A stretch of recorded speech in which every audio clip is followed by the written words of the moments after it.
This is it. The most literally fulfilled prophecy that nobody talks about. Genesis 9:27. In the Berean Standard Bible records Noah's prophecy. May God extend Japheth's territory.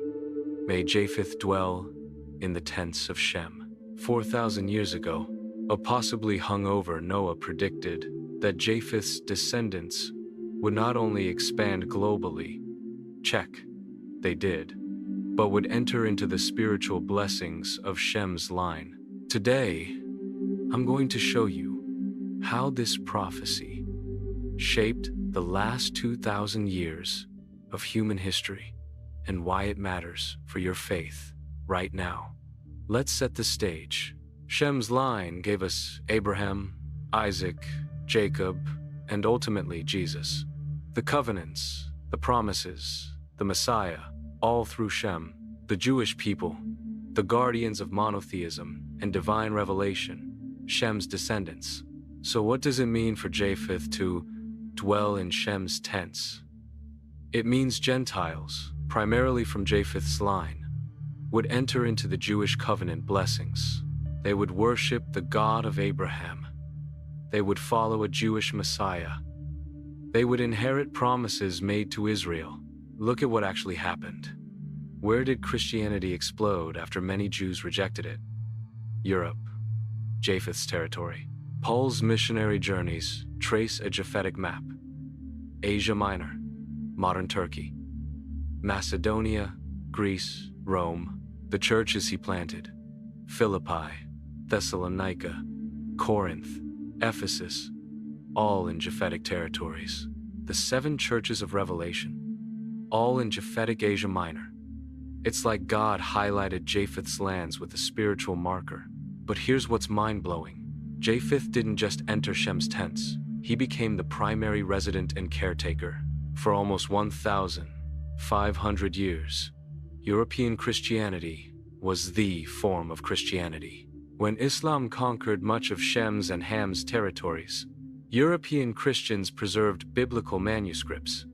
Irish monks copied Hebrew texts. Byzantine scholars maintained Greek manuscripts. European universities developed systematic theology. The printing press, invented in Japhetic Germany, first mass-produced Shem's scriptures.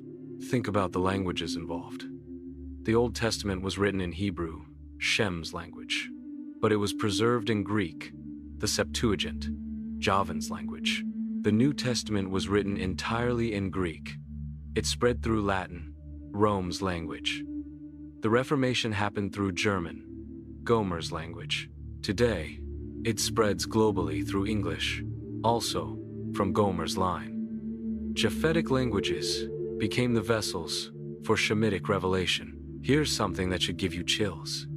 European Christians didn't replace the Jewish covenant. They were grafted into it. Paul explains this in Romans 11 using the olive tree metaphor. Gentiles are wild branches grafted into Israel's cultivated olive tree. They draw nourishment from Jewish roots. They're supported by Jewish foundations. European Christianity literally dwells in theological tents, first erected by Abraham, Moses, and David. The architecture tells the story. European cathedrals are massive stone versions of the Jewish temple. The altar represents the Holy of Holies. The nave is the holy place. The baptismal font replaces the bronze laver. Christian worship follows Jewish patterns.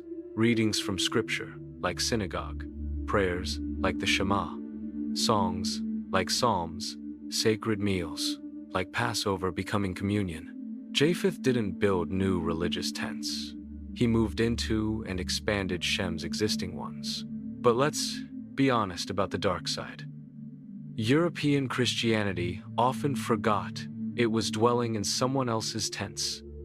The Crusades, the Inquisition, pogroms against Jews, colonialism, that confused Christianity with European culture. These were Japheth forgetting he was a guest in Shem's spiritual house, acting like an owner instead of a grateful resident. Anti-Semitism in Christian history is literally Japheth attacking his own spiritual landlord. The Reformation shows both the blessing and responsibility of dwelling in Shem's tents. Protestant reformers didn't reject the Jewish foundation. They tried to return to it. Sola scriptura meant prioritizing Hebrew and Greek texts over Latin tradition. They studied Hebrew to read the Old Testament in the original. They emphasized faith over works, echoing Paul's Jewish arguments about Abraham's faith. The Reformation was Japheth trying to be a better tenant in Shem's tents. Modern statistics reveal the prophecy's ongoing fulfillment. There are about 2.4 billion Christians worldwide. The vast majority are Gentiles, largely from historically Japhetic regions or evangelized by Japhetic missionaries. Europe evangelized the Americas, Africa, and Asia. English, a Japhetic language, is the primary language of global evangelization. Japheth didn't just dwell in Shem's tents, he invited the whole world in. But here's the plot twist. The prophecy is reversing. European Christianity is declining while African and Asian Christianity explodes. The students have become teachers. Nigerian churches plant congregations in London. Korean missionaries evangelize America. Brazilian Pentecostals spread across the global south. Japheth is learning he's not the permanent owner of Shem's tents. He's one of many guests God is inviting in. So, what's your takeaway? First, if you're a Gentile Christian, you're living proof of fulfilled prophecy. Your faith is the result of a 4,000-year-old prediction. Second, remember you're grafted in, not replacing. Respect the Jewish roots of your faith. Third, God's plans span millennia. What seems impossible in your lifetime might be part of a centuries-long fulfillment. Stop treating Christianity like a Western religion that went global. It's a Middle Eastern religion that Japheth was privileged to carry for a season. Be humble about that privilege. Honor the Jewish foundation of your faith, and recognize that God's tent is big enough for all of Noah's descendants. Shem provided the tent. Japheth expanded it. Ham is filling it. And together we're one family under one God. That's not just theology, that's prophecy fulfilled. Share your thoughts in the comments below. Thanks for watching.